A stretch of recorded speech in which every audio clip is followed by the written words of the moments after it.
Bom, boa noite a todos. Boa noite. Hoje falaremos sobre o declínio da educação e a perda da fé. Mas antes gostaria de me apresentar para quem não me conhece. Meu nome é Leandro Loures, sou missionário aqui do Centro Senhora da Luz. Estou advogado e daremos início a esta aula e peço que vocês me acompanhem então no momento de oração, a oração de Nossa Senhora da Luz. Minha mãe, Nossa Senhora da Luz, obedecendo a lei mosaica, levai-vos ao templo vosso divino Filho, a luz do mundo, sede brilhante farol, que através das brumas e tempestades da vida, nos guie incólumes ao porto seguro do céu. Somos vossos filhos, guiai-nos. Dai-nos espírito de obediência, filial a Deus e à Igreja, preservai-nos da impureza, concedei-nos a luz da fé, inflamai o nosso coração com fogo divino, para sempre amarmos a Jesus e torná-lo amado por todos. Nossa Senhora da Luz, iluminai-nos. Rogai por nós, Nossa Senhora da Luz, para que sejamos livres da cegueira do corpo e da alma. Amém. Então, nosso tema é o declínio da educação e a perda da fé.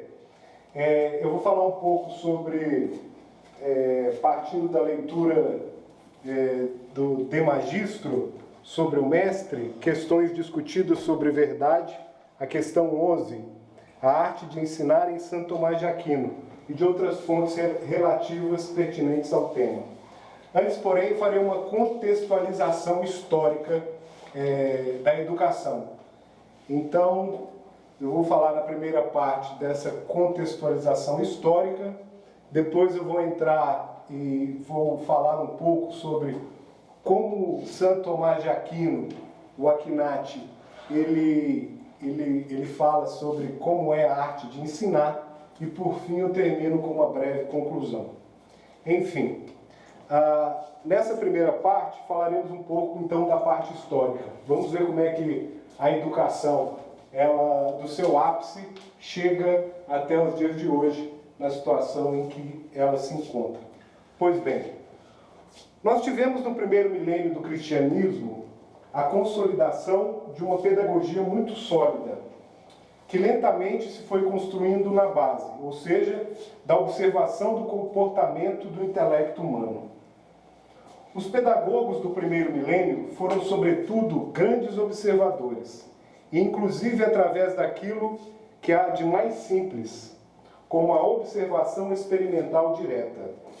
Eles foram percebendo como é que o intelecto funcionava, mas ao mesmo tempo, com as premissas básicas do cristianismo, com o mandamento de ensinar, a pregação, a necessidade de meditar, de descobrir os sentidos mais profundos dos textos das Sagradas Escrituras, etc., eles foram conseguindo desenvolvimento intelectual muito grande, de tal modo que nós conseguimos chegar ao auge da Idade Média, tendo a compreensão de que são três, basicamente, as operações que precedem a retórica, que é a arte de ensinar propriamente dita.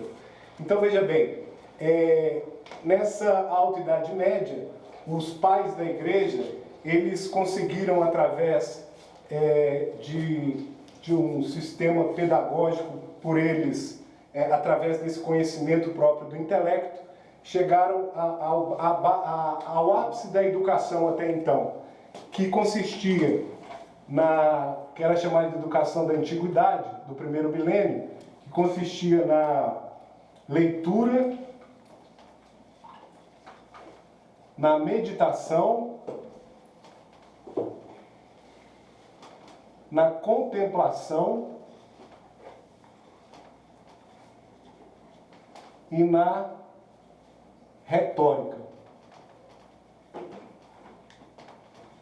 Esses quatro elementos aqui, eles compunham o que se chamava de educação na antiguidade.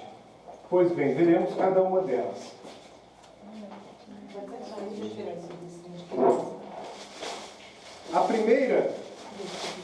A primeira, então, é a leitura.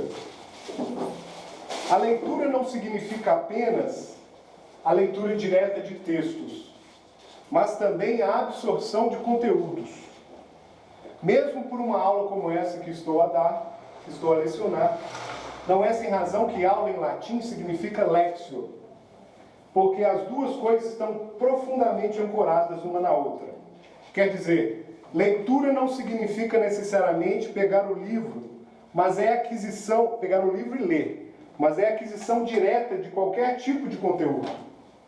Uma aquisição profunda, uma aquisição na qual nós conseguimos absorver um conteúdo e trabalhar com ele de fato, entendendo com profundidade.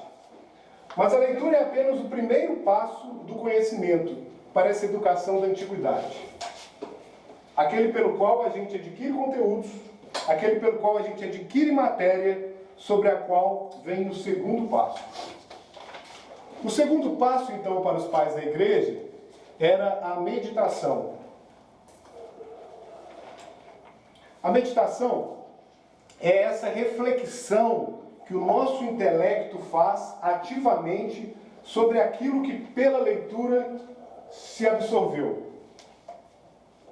A gente lê e a gente fica meditando sobre aquilo que a gente leu. É muito importante esse segundo passo, porque sem ele não existe propriamente aquilo que a gente chama de experiência da verdade. Santo Tomás explica o que é a verdade. Ele mostra que a verdade é quando o nosso intelecto, exatamente pelo trabalho de meditação, pelo trabalho de reflexão, compara a sua compreensão da coisa com a coisa em si refletida no intelecto. E naquele momento em que você estabelece uma comparação entre aquilo que você compreendeu com a coisa e as duas combinam, de repente brilha a verdade no nosso interior. É mais ou menos aquilo que diz nosso Senhor: se permanecerdes em mim e as minhas palavras permanecerdes em vós, conhecereis a verdade. Quer dizer, a verdade, ela brilha no nosso intelecto. A luz da verdade brilha quando no exercício da meditação, no exercício reflexivo, nós tomamos aqueles conteúdos adquiridos previamente e os comparamos com a realidade em si. Em certo sentido, nós podemos dizer que nós não estudamos textos, nós estudamos a realidade. Na medida em que nós submetemos tudo aquilo que a gente absorve de conhecimento por leitura, seja através de uma aula, seja através de outro meio, a nossa meditação, quer dizer, a reflexão direta que a gente adquiriu, uma verdade, e uma vez que a gente repete isso por uma série de vezes, nós vamos formando um patrimônio intelectual. Então, quer dizer, o primeiro processo é a leitura, né? Então a gente lê, mas não basta a leitura, a gente precisa da meditação, que é o segundo passo. A meditar é você apreender aquilo que você leu anteriormente. Então você vai ficar repetindo, né, no seu interior, vai ficar repetindo aquilo muitas vezes, e aquilo dali vai absorvendo, você vai absorvendo aquele conteúdo. Nesse sentido, então, a gente passa para o terceiro passo, que é a contemplação. Estamos aqui a falar da educação na antiguidade, que é o ápice da educação que tivemos na história. A continuar. O terceiro passo, um momentinho, antes disso, só que o que acontece, as verdades, é diferente daquilo que Hegel, ele dizia. Hegel dizia o seguinte, que elas não são contraditórias, elas não são dialéticas entre si. Elas vão se acoplando umas às outras, e na medida em que nós percebemos que as verdades, elas se ordenam mutuamente, em que elas estão, por assim dizer, mutuamente equacionadas, nós nos damos conta de que existe uma ordem superior nessas próprias verdades, que em certo sentido é mais verdadeiro que elas mesmas. Então, olha que interessante. Hegel, ele dizia que Só que acontece que as verdades, diferentemente daquilo que Hegel dizia, que elas não são contraditórias. Hegel dizia que elas eram contraditórias, que elas eram dialéticas entre si. Mas não, elas não são. Elas vão se acoplando umas às outras, como o padre Newton diz muito aqui pra gente, né? É uma coxa de retalhos, né? As verdades, elas vão se costurando umas às outras e elas vão tipo que se equacionando, né? Vão justamente, vão sedimentando, né? E vai formando aquele conjunto de verdades. Não é isso? Este terceiro passo que nós damos conta dessa ordem superior, é aquilo que os antigos chamavam de contemplação. Quer dizer, o que é contemplação? A contemplação é quando nós conseguimos ter uma visão muito mais abrangente. Mas a contemplação não é a abrangência em si. Não é simplesmente ter uma visão de conjunto. É um pouco maior. A contemplação é a percepção dessa ordem que dá consistência. É muito mais profunda aquelas próprias verdades que nós conhecemos anteriormente. Portanto, e diz aqui Santo Tomás de Aquino, na medida em que nós chegamos à contemplação, na medida em que nós contemplamos a verdade, é aí que nós estamos em condição de ensinar alguém. Então, veja bem, então primeiro, nós temos a leitura, né? A gente faz uma leitura. Em segundo passo, a gente medita, ou seja, a gente reflete, a gente fica repetindo aquilo várias vezes, né? E para que a gente possa absorver a coisa aprendida anteriormente, através da leitura. Depois que você meditou, você, vamos dizer, decorou aquilo ficou impregnado dentro de você, você já tem essas verdades à luz da realidade, você começa então a contemplar, né? A contemplação ela já vai mais além do que essa verdade na realidade. Ela já é um passo além. E por fim, nós falamos então da retórica, que é o quarto passo. A retórica é um exercício do qual nós vamos falar aos outros, pelo qual a gente fala aos outros. Nós vamos ensinar aos outros para que eles aprendam. Então, na verdade, todos nós precisamos nos submeter a esse processo.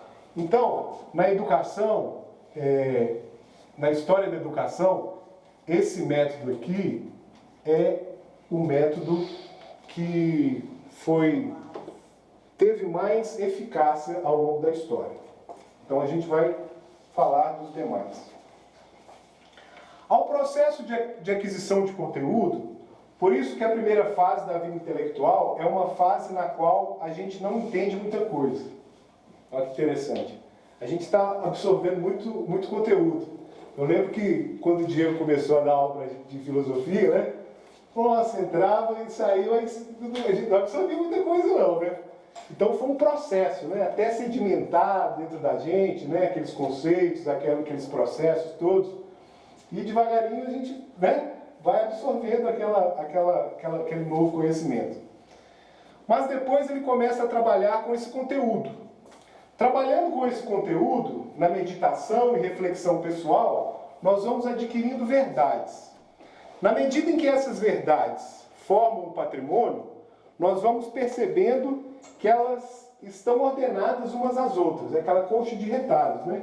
E assim nós vamos chegando a uma visão cada vez mais profunda da realidade. E graças a essa visão mais profunda da realidade, nós conseguimos ensinar aos outros. Nós conseguimos dizer aos outros aquilo que nós mesmos não conseguimos pela nossa capacidade de estudo da meditação perceber.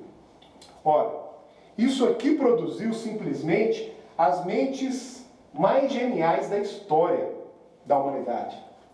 As grandes sínteses filosóficas e teológicas do primeiro milênio, do final do primeiro milênio, no início do segundo milênio, que culminaram com a grande síntese de Santo Tomás de Aquino, a sua Suma Teológica, inclusive de outros que, em pouco ou isoladamente, estiveram ali na dependência desses grandes doutores e que foram aprofundando e às vezes chegando até resultados consideravelmente mais geniais.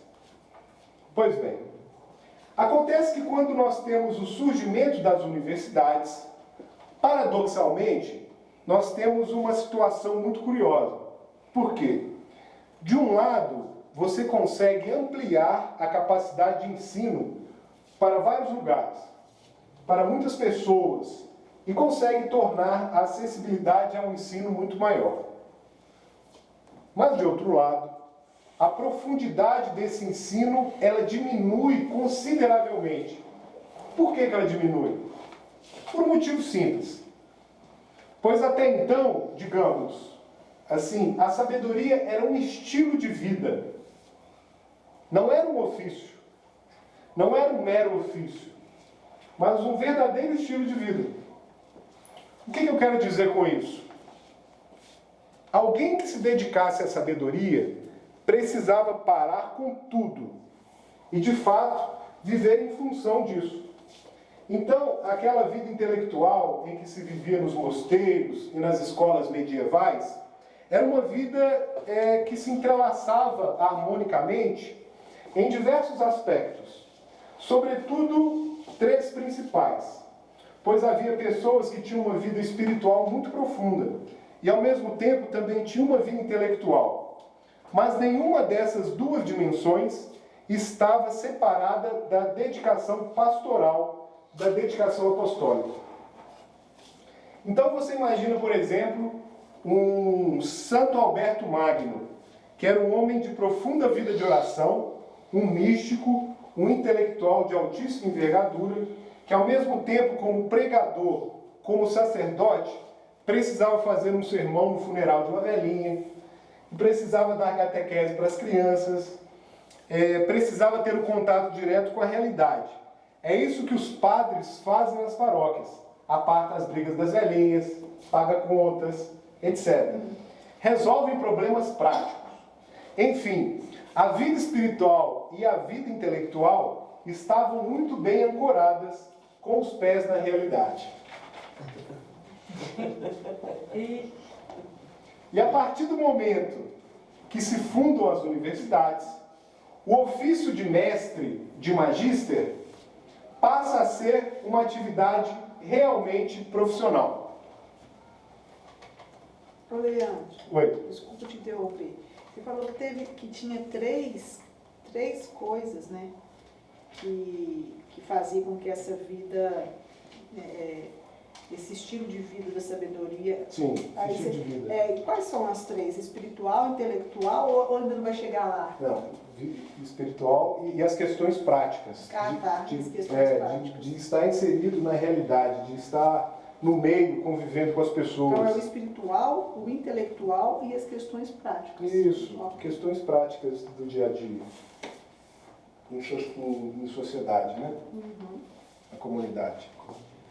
Que a gente vai ver, porque tem alguns modernos excêntricos que não sabem nem o preço de uma banana, de um tomate.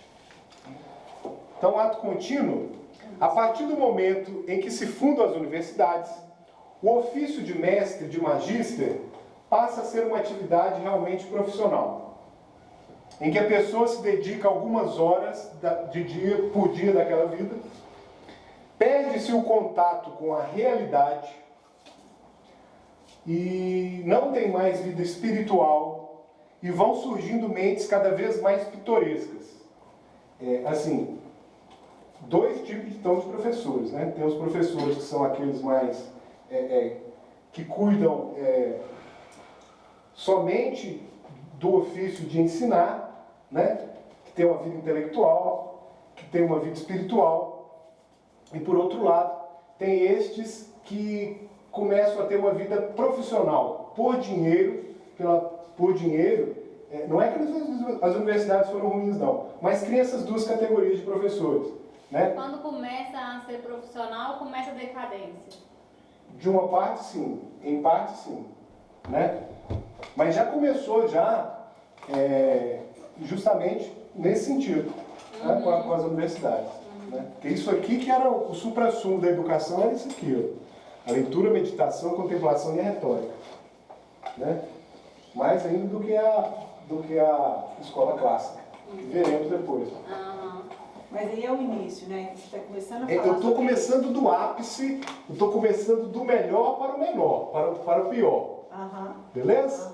É claro que aqui antes aqui tinha a escola clássica, mas eu vou falar dela depois, o resgate dela pelos jesuítas. Então vamos lá. A partir do momento então que se fundam as universidades, o ofício de mestre, de magíster, passa a ser uma atividade realmente profissional, né?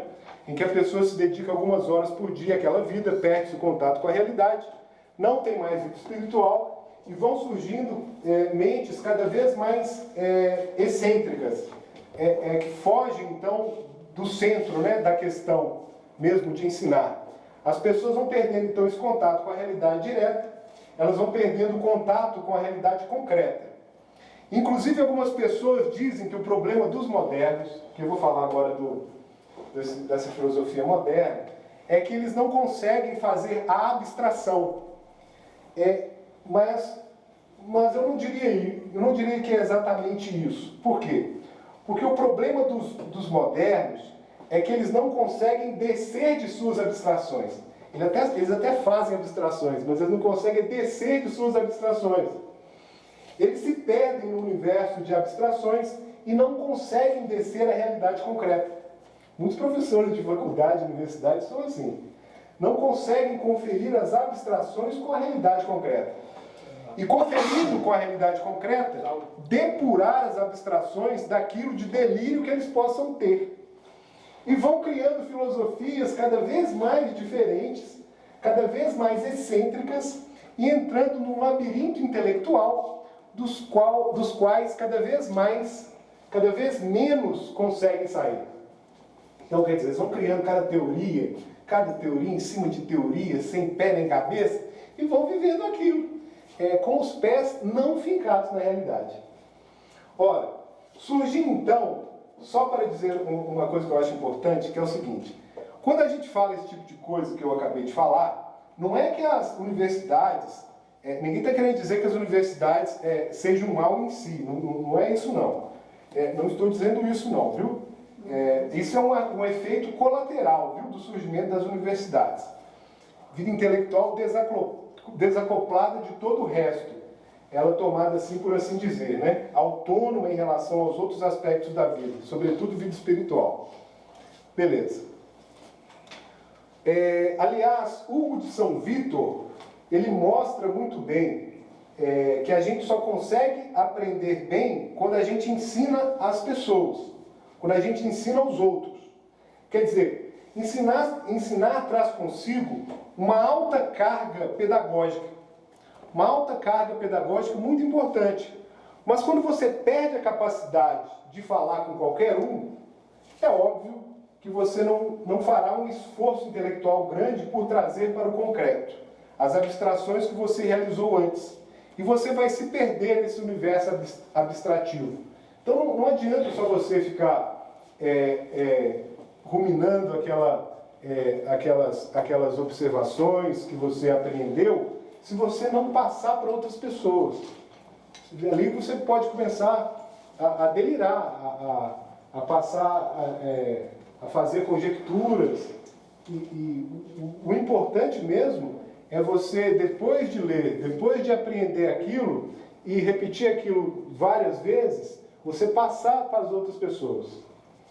Pois bem, surge inclusive, em função um pouco dessa crise pedagógica, a reforma protestante. Então a reforma protestante, na verdade, ela é uma crise intelectual sob um certo aspecto.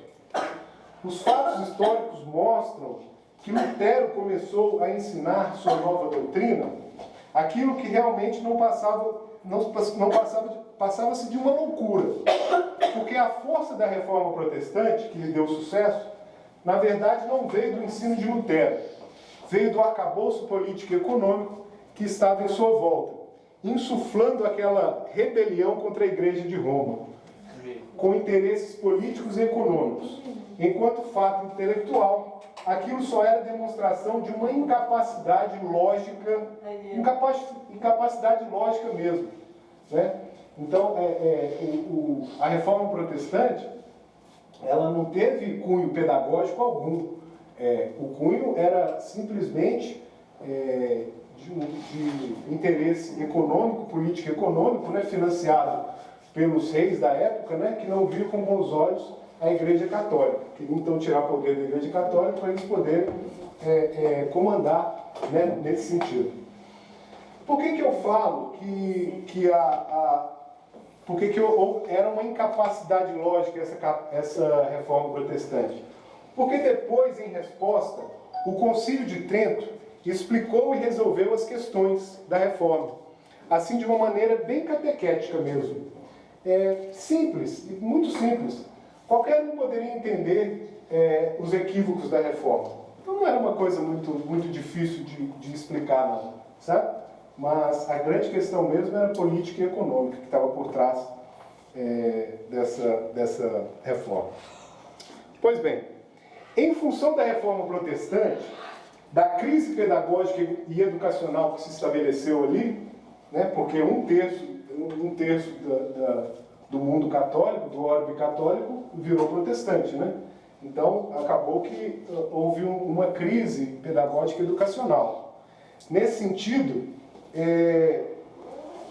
os jesuítas começam a aplicar a contra-reforma. Então, vêm os jesuítas para aplicar essa contra-reforma. E quando eles aplicam a contra-reforma, eles, na verdade, fazem uma grande contra-revolução intelectual. Criam colégios por todos os lados, e aonde eles criam esses colégios, de fato, eles vão detendo o avanço da reforma protestante. Os colégios fundados pelos jesuítas resgatam aquela educação que hoje nós chamamos de educação clássica. Então, esse resgate aqui, não vou colocar em vermelho, não, porque o vermelho é para mais tarde. Educação clássica, o resgate da educação clássica, ela é dada pelos jesuítas. Em resposta à reforma protestante, né? Pois bem. Que é a educação que a gente conhece como clássica hoje. Sim, Por que eu vou falar? Porque no fundo não é a clássica. Por que ela... Eu vou colocar aqui, vamos fazer uma diferença. Por que ela não está aqui no topo com a educação da antiguidade? Entendi. Tá? Aí eu vou fazer uma comparaçãozinha. Pois bem, então, inspirado na retórica, né? Eu estava falando que a educação clássica, inspirado na retórica de Quintiliano, um trívio, basicamente, e um quadrívio. Quer dizer, você primeiro aprende a gramática no trívio, né? Aprende a gramática, que equivale à leitura. Equivale à leitura na educação da antiguidade. Depois da leitura que a gente vai adquirir conteúdos, né? Pela leitura. Depois a gente aprende a lógica, né? Que equivale à meditação. A lógica equivale à meditação. Você vai entender a estrutura da verdade, de verdade, que há por dentro dos conteúdos que você adquiriu. Em terceiro e por último, você tem a retórica, que quer dizer como é que você vai compartilhar com os outros a verdade que você desenvolveu dentro de você mesmo, né? Aí notem bem o seguinte: entre a educação clássica e a educação na antiguidade, dos padres da igreja, de Hugo de São Vítor, etc., há um déficit. Por que há um déficit? Porque você não tem mais o quê? Espiritualidade. Você não tem mais a contemplação. Ah, tá, contemplação. Você não tem mais a contemplação na educação Porque a clássica. retórica é o mesmo que a retórica. Eles usaram a retórica, né, também. Sim. Aquele terceiro elemento anterior à retórica, que é a contemplação, desaparece na recuperação da educação clássica. Você tem apenas a gramática, a lógica e depois a retórica.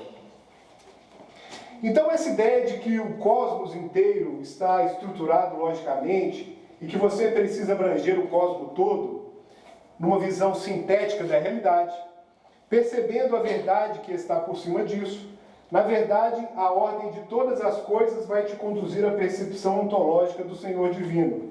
Ela fica depauperada na educação clássica, que é resgatada com os jesuítas, mas obviamente está muito acima daquilo que se desenvolveu a posteriori. Pois bem, a Revolução Industrial, surgiu um modelo educacional destinado a dar suporte a esta revolução. Então veja bem, então da educação antiga, da antiguidade, a gente passa para o resgate da educação clássica pelos jesuítas, e agora com a Revolução Industrial, nós temos um novo modelo de educação. Quais sejam? A Revolução Industrial, ela precisava colocar todo mundo para trabalhar, precisava colocar todo mundo nas fábricas.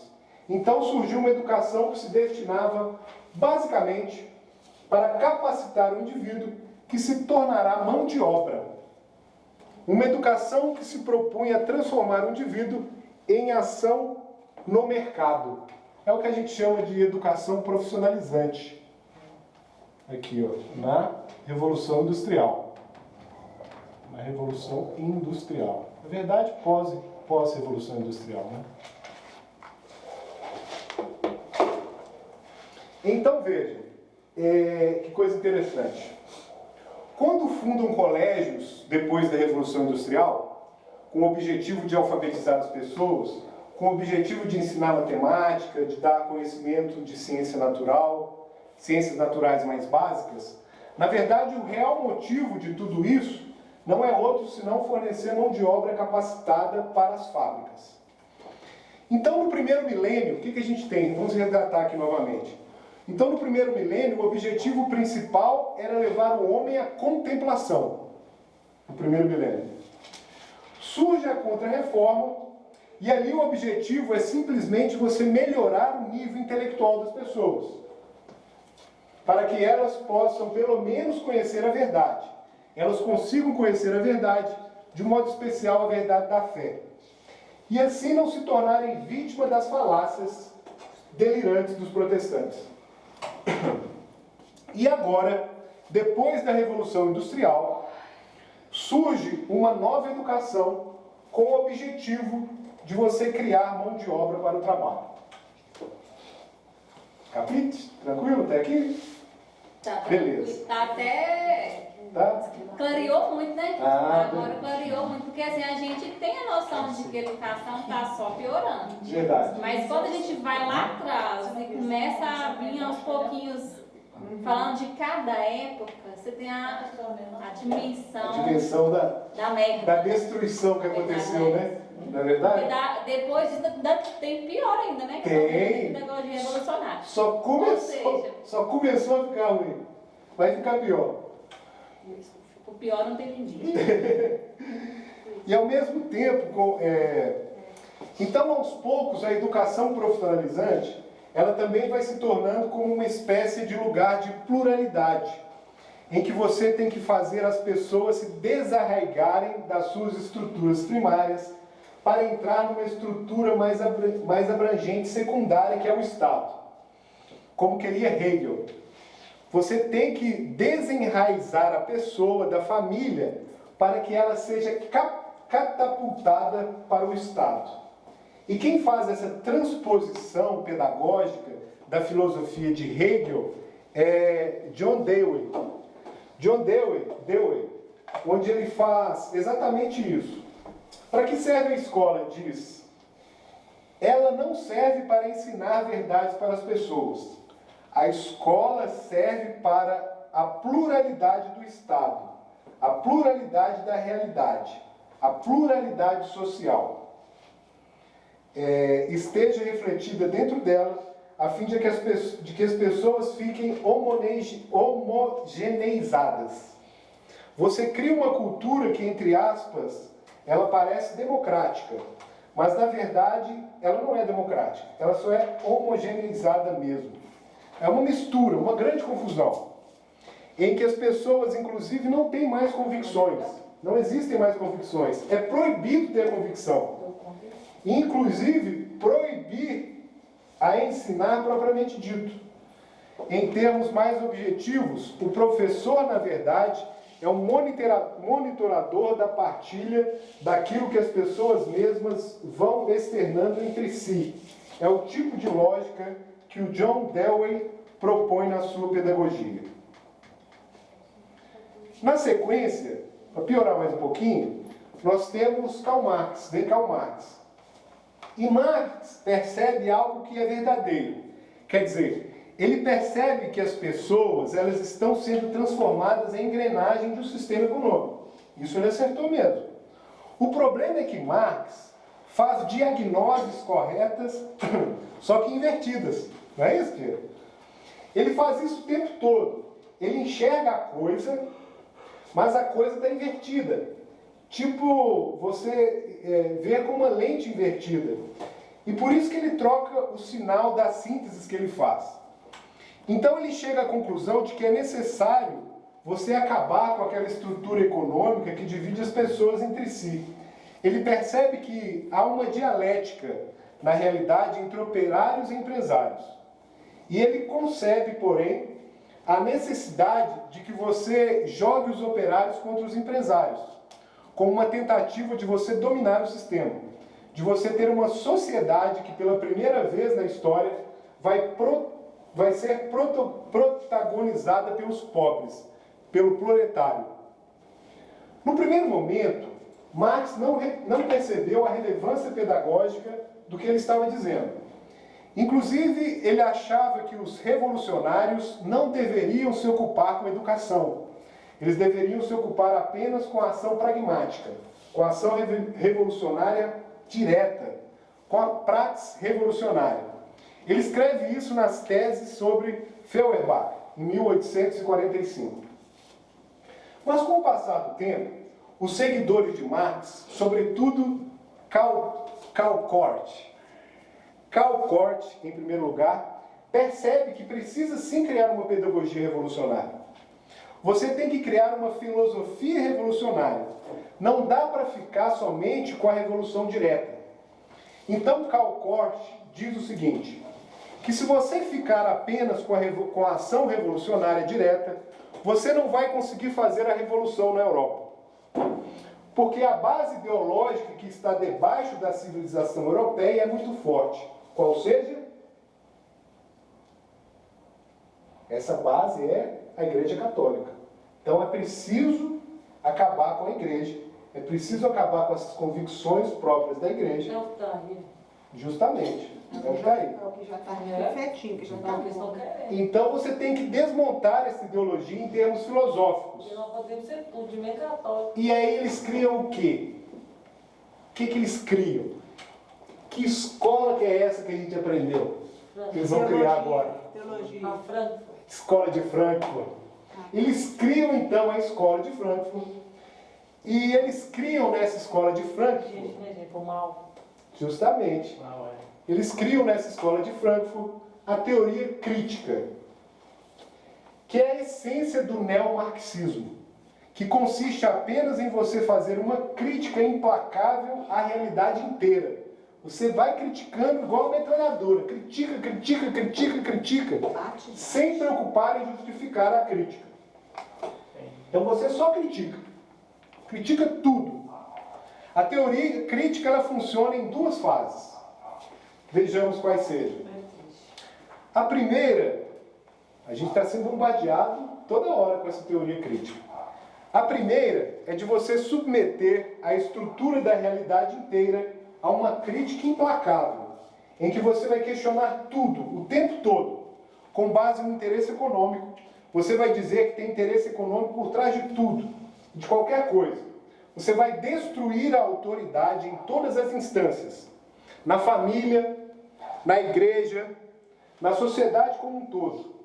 E a gente compra essa ideia sem perceber. Justamente. Não é verdade?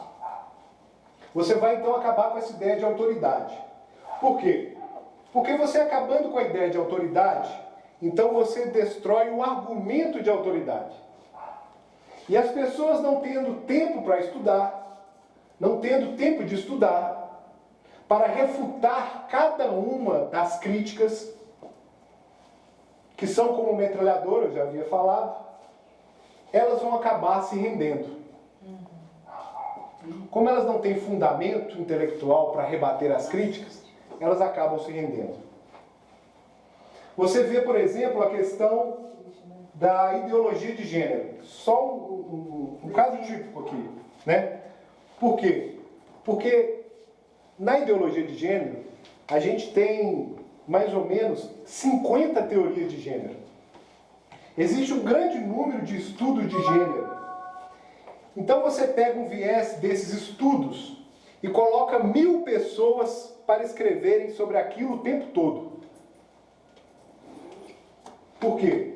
Porque se você se ocupar de ler aquelas coisas todas, você não vai fazer outra coisa na vida senão ficar lendo aquilo o tempo todo e vai terminar maluco. É o que está acontecendo. Não é isso? Toda hora. E o resultado é que você vai se render diante daquela pluralidade de ideias. Então é isso que eles fazem. Eles criticam o tempo todo, a toda hora, homofóbico, genocida, né, nazista, não sei o que mais e tal. E você não tem tempo de responder a todas as críticas que eles estão a falar. Então, assim, eles só repetem mesmo, né? São como que papagaios, né? Mas eles não sabem o que estão a falar, eles não concebem o conceito daquilo que eles estão dizendo. Eles não sabem dizer. É verdade. Né? Então a teoria crítica trabalha exatamente nesse sentido, assim, né? Beleza. Então a teoria crítica, olha que interessante, a teoria crítica gerou o quê? A teoria crítica gerou a pedagogia crítica, que teve o seu símbolo maior, Paulo Freire. Em A Pedagogia do Oprimido. Na verdade, é uma grande síntese de tudo isso. Verdade. Até com um cheirinho de cristianismo. É verdade mesmo. Né? Pedagogia do que não? Do Oprimido. Não, É um uma livro, coisa foi um dos antes. livros mais vendidos nessa época aí, ó. E no mundo inteiro. No mundo inteiro. É. A Pedagogia do Oprimido de Paulo Freire. Até eu já li esse livro. Tem umas passagens. Tem umas passagens muito interessantes. Também. Ele não contentou intoxicar só o Brasil. Não. Ele foi além. Né? Então, o seguinte, né? Na verdade, se destina a criar exatamente uma revolução. A pedagogia do oprimido. Você quer, então, criar militantes dessa revolução. É para isso que serve. Você quer desinstalar a verdade da cabeça das pessoas. Você quer instalar a teoria crítica na cabeça de todo mundo, para todo mundo ficar impregnado com a ideia de que não existe verdade, que há interesse ideológico atrás de tudo na realidade. E claro que depois disso, você tem a pedagogia pós-crítica. Como não se bastasse ter essa coisa horrorosa, vem uma que é pior ainda, que é a pedagogia pós-crítica de Michel Foucault. Ela é muito apreciada hoje nas universidades, né? Infelizmente. Que é a pedagogia de Michel Foucault, que partindo da ideia de que não existe verdade de jeito nenhum, que tudo não passa de produção do poder regulador, tudo não passa de uma imposição do poder regulador, simplesmente leva a teoria crítica às suas últimas consequências. Por quê? Porque se a teoria crítica estava preocupada em desconstruir a sociedade, a teoria pós-crítica está preocupada em desconstruir o indivíduo. A pessoa e a sua identidade precisam ser destruídas. Quer dizer, você tem que olhar para você mesmo de uma maneira crítica, de tal modo que você não se perceba mais nem como pai, nem como mãe, nem como filho, nem como católico, nem como brasileiro e nem como nada. Você simplesmente é fruto de uma simbiose de forças do poder regulador, que te constituem numa identidade fictícia, a qual você precisa desmontar. Meu Deus, existe isso, cara. Existe essa coisa. Essa maldade. Você vê as pessoas, até pessoas boas entrando nas faculdades, nas universidades, elas entram, né, se vestindo bem, com o cabelo, ainda penteando o cabelo, né? E depois, quando elas saem das universidades, cabelo pintado, né, totalmente transformado, com umas roupas esquisitas, né? Então, assim, é o que a gente está vivendo hoje em dia mesmo, né? Essa destruição mesmo do indivíduo, né? Nossa. Bem, vai piorar ainda, viu, gente? Não faz não. A partir de 1988, mais ou menos, década de 80, Nossa. quando eles criam o neoliberalismo, gera-se um sistema pedagógico que foi sintetizado por Benjamin Bloom na taxonomia, chamada de taxonomia dos objetivos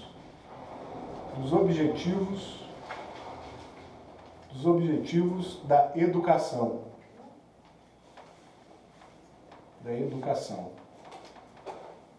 Então, Benjamin Bloom, ele, nessa taxonomia dos objetivos da educação, Benjamin faz o quê? O que ele faz? Ele estigmatiza a educação, baseada em conteúdos. Ele detesta conteúdos. Ele formula um sistema educacional todo baseado em aquisição de competências e habilidades. E o que significa isso?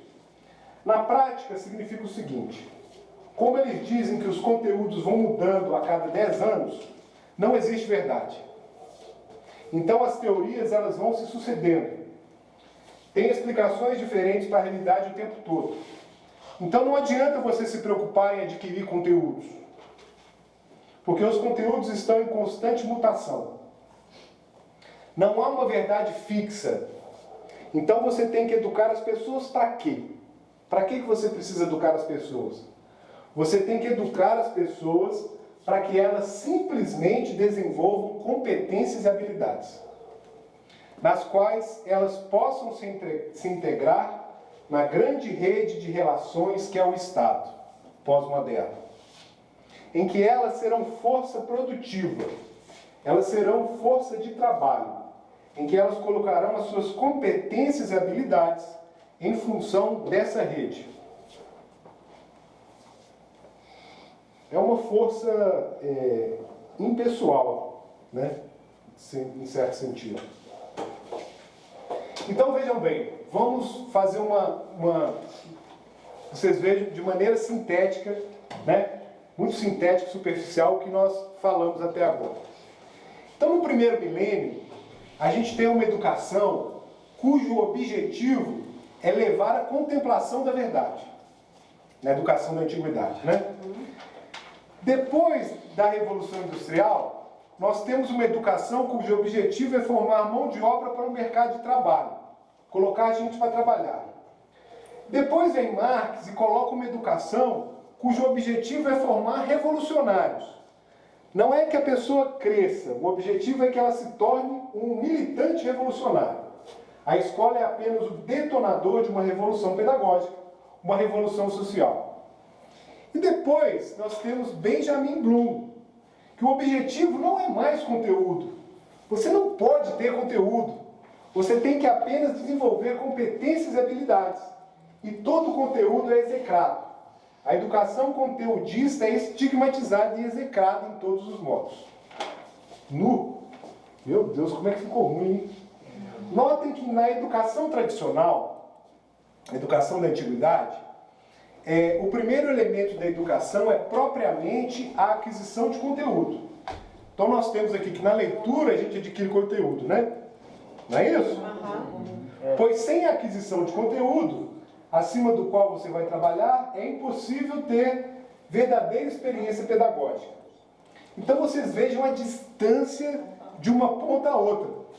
Então aqui você tem o supra-sumo aqui da educação, né? Na educação tradicional, né, da antiguidade, para essa educação de Benjamin Bloom dos anos 80. Essa taxonomia dos objetivos da educação, onde você não tem que ensinar conteúdos, porque as verdades elas vão mudando, justamente elas vão mudando, estão em constante transformação, né? logo não existe verdade. Então, essa taxonomia dos objetivos da educação de Bloom serve apenas para que a pessoa ela crie, então, competências e habilidades, tão somente.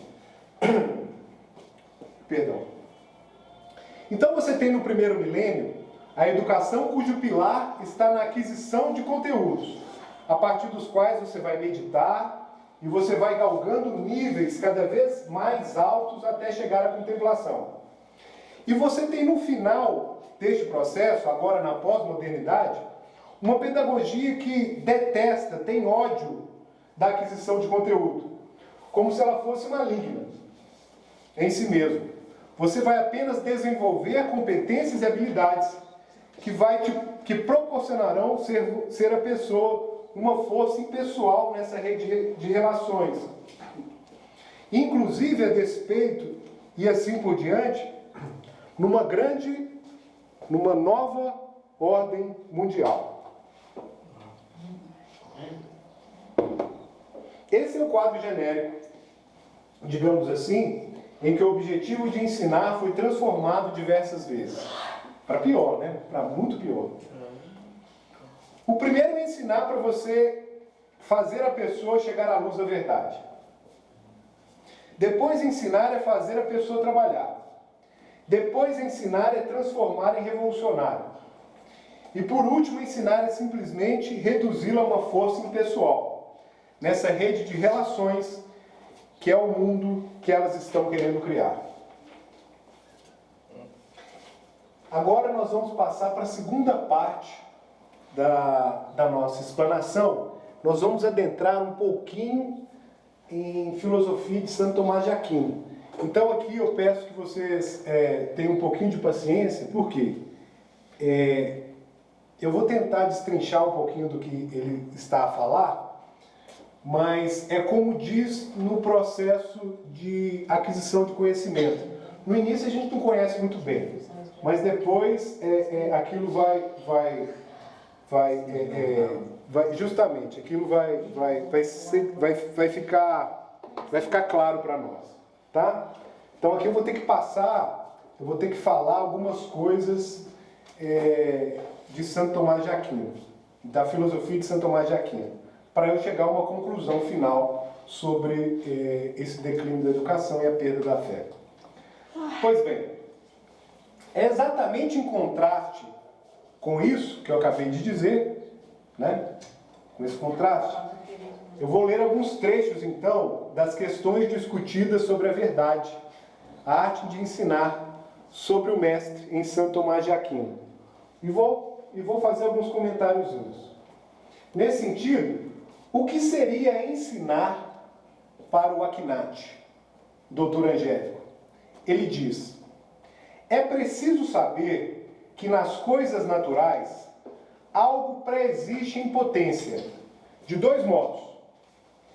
Primeiro, na potência ativa completa, ou seja, quando o princípio intrínseco é suficiente para reduzir ao ato perfeito, como se evidencia na cura pela virtude natural que está no doente, é esse levado à saúde.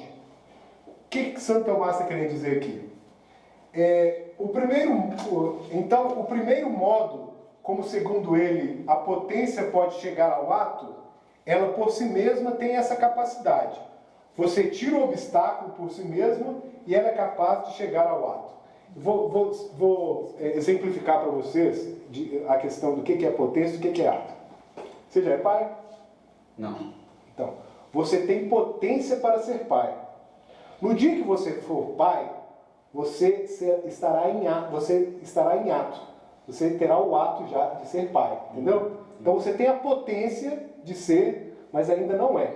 Quando você for, já estará em ato. Beleza? Vamos continuar, dando continuidade. No segundo modo, na potência passiva, e aí, professor de filosofia, viu? Escorreguei não, né, Digão? Não. Beleza. Você está brilhante, professor Leandro. O professor Leandro está demais. Continuando. No segundo modo, na potência passiva, ou seja, quando o princípio intrínseco não é suficiente para reduzir ao ato, como se evidencia quando o ar se faz fogo. Quer dizer, vamos destrinchar isso aqui um pouquinho. Não é que o ar vira fogo. Você tem que ter um elemento combustível que cause isso. O ar tem a potência de virar fogo, mas é uma potência passiva. Ele precisa de um elemento ativo, que gere, digamos assim, a combustão. Né? Beleza. Diz ainda Santo Tomás: quando, pois, preexiste algo na potência ativa completa, então o agente extrínseco não age senão ajudando o agente intrínseco e ministrando-lhe aquelas coisas pelas quais possa passar ao ato. Como o médico na cura é ministro da natureza, a qual principalmente opera fortalecendo ele, a natureza, e aplicando remédios, dos quais, como de instrumentos, a natureza se utiliza para a cura. O que Santo Tomás quer dizer aqui? Ele está então exemplificando como você tem casos em que um agente externo leva a potência ao ato, que é o caso de um médico, né? Em que ele vai fazendo com que aquela potência que o próprio corpo tem para chegar à cura, removidos os obstáculos, possa ser atingida para que se possa chegar ao ato. Quando, porém, continua Santo Tomás, algo preexiste apenas em potência passiva, então o agente extrínseco é o que eduz principalmente da potência ao ato, como o fogo faz do ar. Que a potência do fogo, fogo em ato. A ciência, pois, preexiste no que aprende em potência, não apenas passiva, mas ativa. Do contrário, o homem não poderia por si mesmo adquirir ciência. O que quer aqui dizer Santo Tomás? Ele está querendo dizer, traduzido em miúdos, que produzir ciência, ensinar, não é apenas uma obra exterior. Você tem que mover o intelecto da pessoa para chegar à verdade. Ensinar é fazer a pessoa por si mesma a chegar à verdade. Ela vai explicar ele vai explicar agora como é que isso acontece. Pois bem, assim como alguém destes dois modos, ou apenas pela operação da natureza, ou pela natureza com a ajuda da medicina, assim também há dois modos de adquirir ciência. Um, quando a razão natural por si mesma chega ao conhecimento das coisas desconhecidas. Isso aqui é o que Santo Tomás chama de descoberta.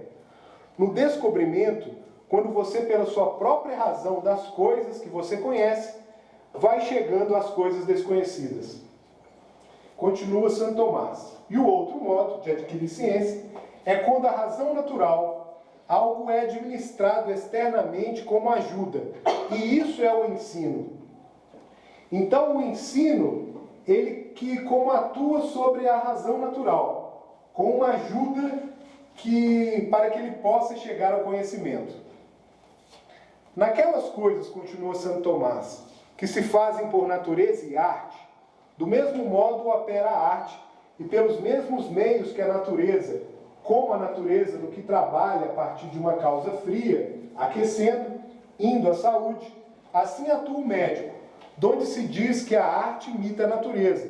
Igualmente acontece na aquisição da ciência, quando do mesmo modo que ensina, induz a outra pessoa para a ciência do desconhecido, como alguém que ao inventar ou alguém que ao descobrir induz a si mesmo para o conhecimento do desconhecido. É complicado, mas a gente vai tentar destrinchar isso aqui também. O que ele está querendo dizer aqui é o seguinte, que eu preciso fazer com que a pessoa descubra, eu preciso fazer com que ela descubra.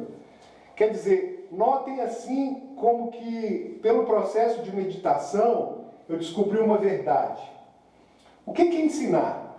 É fazer esse mesmo processo em voz alta, de tal modo que o outro que me escuta, o aluno, ele possa descobrir a verdade por si mesmo. Ele também tem que ir me acompanhando, para que ele possa realizar a sua descoberta, enquanto eu mesmo vou mostrando para ele esse caminho, como eu cheguei lá, como eu cheguei àquela descoberta, em voz alta. E vou fazendo esse mesmo processo de meditação, pelo qual eu vou descobrindo em voz alta para que ele descubra. Então eu vou lendo em voz alta, eu vou falando em voz alta, eu vou meditando aquilo, mas o aluno precisa estar acompanhando aquilo que eu estou falando. E ao mesmo tempo meditando aquelas coisas pelas quais ele está conhecendo. Né? Para conhecer aquilo que ele não conhecia.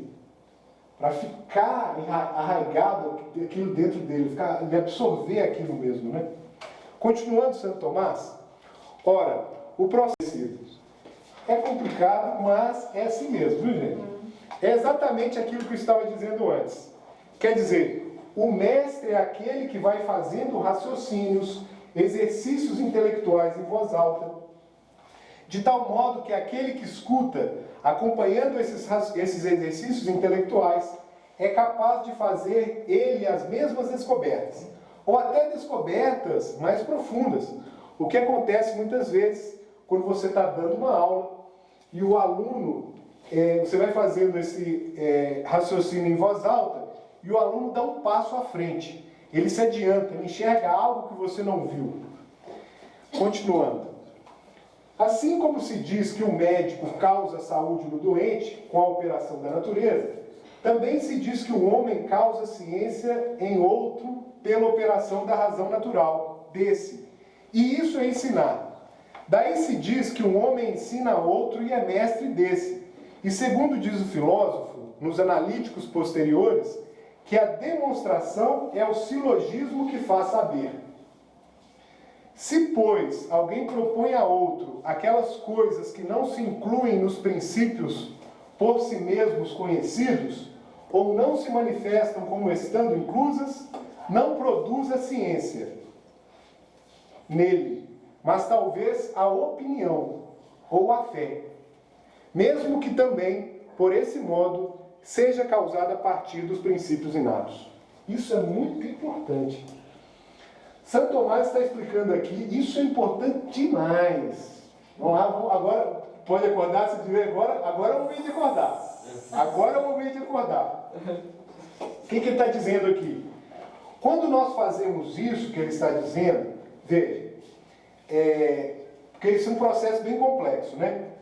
Ele é feito de uma maneira pessoal. Eu preciso raciocinar muito, eu preciso meditar muito, eu preciso refletir muito para adquirir uma verdade. E na medida que eu ganhe intimidade com a verdade, e que na medida que eu ganho intimidade com o processo que conduz à verdade, e na medida que eu vou fazendo isso muitas vezes, que eu tenho um patrimônio de verdades que me fazem ter uma visão mais complexa e mais inteira da realidade como um todo. Então eu consigo fazer isso em voz alta, de tal modo que os outros entendam como é que se faz. Ora, isso aqui é ensinar.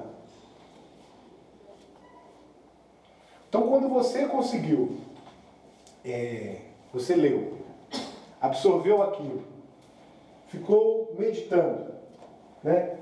Criou-se então, aquilo apreendeu, você absorveu aquilo como que começou a fazer parte de você, né? Então você chegou a uma verdade, né? E quando você começa a passar isso para os outros, isso é ensinar. Porém, quando eu não faço isso, o que é que eu estou fazendo? Eu transmito apenas opinião. Ô, Leandro, rapidão aqui. Aí, voltando aí, isso é ensinar. Isso, no caso, é a educação. Justamente. É educar. A arte de educar. A arte de educar. Justamente. Né? Você falou uma coisa importantíssima aí, que quando eu não faço isso, no estudo de acordo com o que você está falando, ele passa a ter opinião, que é o que mais está tendo. Justamente. Quando ele não passa por esse processo que Santo Tomás diz, é uma mera opinião. Né? Eu transmito apenas um conteúdo, mas a pessoa não sabe como trabalhar com esse conteúdo. Ou seja, isso aqui é exatamente o elemento que permite a teoria crítica de ir adiante. Horkheimer diz no seu livro Autoridade da Família que nós temos que fazer críticas. Ele fala do pessoal da Escola de Frankfurt. Nós temos que fazer críticas implacavelmente. Por quê? Porque as pessoas não vão parar para estudar a crítica. É tudo opinião. Então elas vão adquirindo opiniões. Mas elas não verificaram se aquelas opiniões são verdadeiras. Muito bem, professor.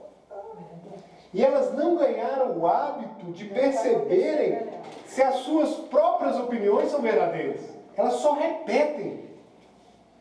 O lado fala sem parar, né? Não é? O lado fala demais. Ora, se eu não ganhei o hábito de verificar intelectualmente se as minhas opiniões são verdadeiras, o que vai acontecer comigo? Eu sou mentiroso. Chega um e critica. Eu não vou saber como responder. Eu não ganhei intimidade com a verdade. E nem com o processo que me faz conhecê-la. Eu me torno, então, totalmente suscetível à opinião mais contundente que aparecer na minha frente. Logo, a teoria crítica ganha força exatamente por isso. Se uma pessoa tem uma opinião mais rebuscada que a minha, porque eu não busquei essa intimidade com a verdade, eu vou ser levado por essas palavras bonitas do outro. No caso, seria os sofistas, né? Os sofistas. Os sofistas. Sofismo. Isso. Sofistas, né? Então vejam só que interessante. Nós não podemos criar, olha que coisa interessante, hein? Nós não podemos criar colégios católicos simplesmente para dar a doutrina verdadeira. Isso não vai funcionar. Isso é pouco. Isso é pouco só dar a doutrina verdadeira. Nós não criamos colégios católicos unicamente para ensinar a doutrina verdadeira. Isso é importante, mas é pouco. Nós precisamos ter intimidade com a verdade. Nós vamos ter que conseguir expor para o aluno o processo pelo qual toda a tradição cristã foi chegando àquelas conclusões verdadeiras, para que aquilo esteja de tal modo claro e evidente para eles, que eles consigam, com intimidade para com esse processo, fazer o mesmo com outras pessoas, para que eles possam ensinar para as outras pessoas. Quer dizer, quando você tem pessoas que não apenas têm uma verdade do ponto de vista de ter adquirido uma opinião verdadeira, mas elas de fato ganharem intimidade e descobrir o porquê daquilo, e sabem as razões profundas, e investigam e sabem da razão daquilo que elas estão dizendo, aí a teoria crítica não consegue mais funcionar. Porque chega alguém com uma crítica e você desmonta a crítica dele. A teoria crítica está baseada no fato de que as pessoas não estudam. Isso é fato. A teoria crítica está baseada no fato de que as pessoas não têm intimidade com a verdade. Aliás, a teoria crítica está baseada no fato de que as pessoas nem sequer sabem que a verdade existe. Elas partem da ideia de que a verdade não existe. Agora, quando eu não apenas transmito conteúdos verdadeiros, mas faço algo mais do que isso, eu consigo ensinar as pessoas a desenvolverem um processo intelectual que as faz descobrirem a verdade realmente. Então aqui eu acabo com a possibilidade de que a teoria crítica possa funcionar. Porque aparece qualquer coisa tipo ideologia de gênero, multiculturalismo, cultura da morte, qualquer outra dessas porcarias que eles vão inventando, e você desmonta tudo isso. Você faz a crítica da teoria crítica. Você faz o desconstrucionismo do desconstrucionismo. Você desmonta aquilo tudo, porque você ganhou intimidade com a verdade. Você sabe como se faz para chegar à verdade. Você conhece esse processo.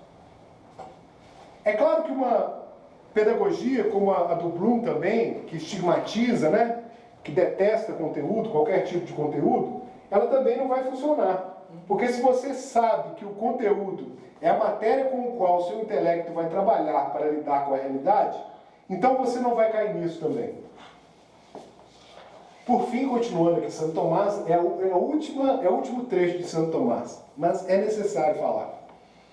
Continua Santo Tomás. Com efeito, desses princípios por si mesmos conhecidos, considera que aquelas coisas que derivam deles, por consequência necessária, devem ser tidas com certeza aquelas, porém que a elas são contrárias, devem ser rejeitadas totalmente. A outras pode dar o assentimento ou não. Dessa forma, o lume da razão, pelo qual os princípios nos são conhecidos, foi posto em nós por Deus, como certa semelhança da verdade incriada, que resulta em nós, donde como todo ensinamento humano não pode ter eficácia senão pela virtude daquele lumen, daquela luz, consta que somente Deus ensina, interior e principalmente com uma natureza interna e principalmente cura. De modo algum, curar e ensinar é dito propriamente pelo modo supramencionado. O que quer dizer Santo Tomás aqui? Ele quer dizer que, na medida em que nós vamos ganhando experiência com a verdade, nós vamos ganhando intimidade com essa luz, ou seja, a nossa razão, o nosso intelecto, ele funciona de acordo com os princípios que estão dentro dele. Nós não partimos do nada. Existem princípios que estão em nosso intelecto e que nós não podemos contrariar. Então vejamos, nós temos princípios inatos dentro de nós, e esses princípios foram postos por Deus no nosso intelecto. E é à luz desses princípios que as coisas implícitas vão se tornando explícitas. Na medida em que nós vamos conhecendo a realidade à luz desses princípios, nós vamos ganhando intimidade com essa luz interior da razão. Ora, quanto mais nós ganhamos intimidade com essa luz interior da razão, tanto mais nós vamos percebendo que há uma outra luz sobrenatural, que é a luz da fé, infusa por Deus em nossa alma no momento que nós fomos batizados. E que é muito mais alta, muito mais profunda e que nos leva de fato ao conhecimento de verdades muito mais elevadas que não estão ao alcance das nossas conclusões racionais. Só que para nós ganharmos intimidade com essa luz, nós precisamos ofuscar dentro de nós muitas outras luzes que concorrem com ela. Quais sejam? As luzes das nossas paixões, das nossas concupiscências, que acabam, por assim dizer, embotando o nosso intelecto para que ele conheça a verdade. E na medida em que nós conseguimos silenciar essas outras vozes, apagar essas outras vozes em nós, através de uma reforma moral de comportamento, de caráter mesmo, através de uma vida virtuosa, que o nosso intelecto vai se submetendo a uma educação, se for submetido a uma educação que lhe faça, de fato, fazer o processo de aquisição da verdade, então aí ele vai ganhando intimidade com essa luz natural, para que assim ele perceba que há uma luz sobrenatural, e seja dócil a essa outra luz, e possa crescer, digamos assim, na vida interior. Portanto, em primeiro lugar, não há educação sem, em primeiro lugar, uma educação moral. Então, isso é importantíssimo. Não há educação sem uma educação moral, uma educação pelas virtudes. Tem que ter, não adianta. Em segundo lugar, sem um processo autoconsciente de aquisição da verdade, feito nesses moldes aqui de Santo Tomás, em que você de fato aprende a ganhar a intimidade com o processo que te conduz à verdade. E para nós que somos cristãos, isso precisa desembocar na vida intelectual, ou seja, de tal modo que nós ganhamos intimidade com essa outra luz sobrenatural, que é a luz da fé, que foi infusa por Deus em nosso intelecto, para que nós possamos chegar a uma nova contemplação, que é a contemplação sobrenatural. Ora, não é à toa que para a pedagogia de Bloom possa funcionar, Para que a pedagogia crítica possa funcionar, a primeira coisa que você tem que fazer é estragar moralmente a pessoa. Isso é um Bruno, né? É. Porque para ela perder a identidade, né? Para ela perder a identidade. Então você tem que estragar moralmente a pessoa. As paixões têm que gritar dentro dela, porque elas vão sufocar a voz da razão. Aliás, você diz que nem existe razão, nem existe verdade, é tudo paixão. Você solta mesmo o Leviatã, como diz a Judith Butler, né? A louca da Judith Butler, no livro dela, Sujeito de Desejos. Tem que soltar o dragão, soltar o desejo. Ele tem que ser irracionalizado, para criar uma nova racionalidade. É apenas instrumentalmente posta pelo próprio desejo. Então solta o Leviatã. E uma vez que soltou o Leviatã, a razão não vai funcionar. E se a razão não funciona, a luz da fé também não vai funcionar. Não vai ser percebida. Ela vai ficar totalmente afogada, porque você não aprendeu a ter intimidade com essa luz intelectual. Por fim, nós falamos da arte de ensinar. Nós estamos falando de algo que ultrapassa muito o mero alcance, assim, direto do ofício de ser professor. Mas nós estamos falando de uma reforma que vai desde as raízes mais profundas da personalidade das pessoas, da sensibilidade, da estética, do imaginário, das estruturas mais íntimas, né?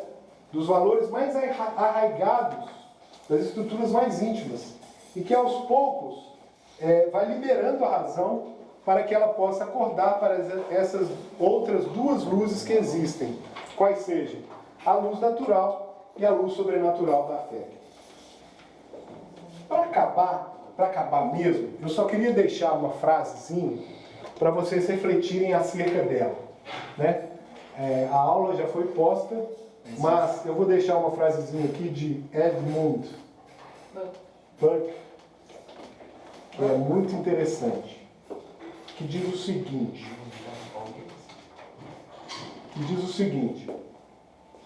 tudo que é necessário para o triunfo do mal é que as pessoas de bem nada façam. Então, eu queria que vocês refletissem um pouco acerca desta, porque nós somos chamados a fazer parte do exército. Tudo que é necessário para o triunfo do mal. Tudo que é necessário para o triunfo do mal é que as pessoas de bem nada façam. Então, nós vivemos uma guerra cultural, uma guerra em que, se não buscarmos uma vida moral, uma vida espiritual e principalmente uma vida intelectual para poder refutar essas críticas e essas ideologias que toda hora nos bombardeiam, nós não teremos como ter sucesso nessa empreitada. Então, nós precisamos ter sim uma vida intelectual, e é isso que nós estamos aqui no Centro Senhora da Luz tentando fazer e tentando mostrar um pouquinho para vocês. Muito obrigado, era isso que eu queria colocar. Peço perdão porque realmente é meio denso mesmo, né? Mas era necessário falar e foi isso que eu fiz aqui.